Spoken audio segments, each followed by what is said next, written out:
Hello বন্ধুরা, good morning. দেখো আমি সকালবেলায় কী খাই সেটাই আমি তোমাদের সাথে শেয়ার করছি। এখানে আছে কিশমিশ, তারপর কাঁচা ছোলা আর খেজুর। এটাই আমার সকালবেলার টিফিন। সকালবেলা আমি এটাই খাই খালি পেটে, মানে মুখ ধুয়ে আর কি। মুখ ধুয়ে আমি এটাই খাই।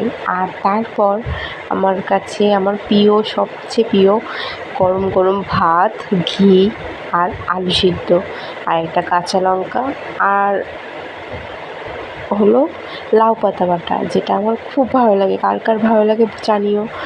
দুপুরবেলা এখানে সজনে ডাঁটা আলু দিয়ে চচ্চড়ি করেছে আর গরম গরম ভাত আর মাংস। এটাও কার কার ভালো লাগে কমেন্ট করে দিও কিন্তু। আর তারপর ওই 3:30টার দিকে এখানে খেয়েছি ছানা খাওয়ার পর সেই বিকেলবেলা আমি এখানে খেয়েছি ক্যাডবেরি।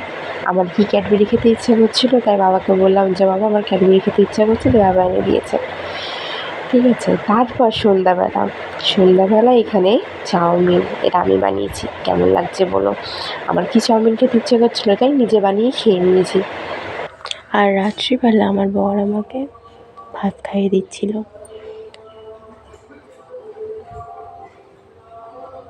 খাবো না বলে শুয়ে পড়েছিলাম, তাই আমার বর আমাকে উঠে ভাত খাইয়ে দিচ্ছিল।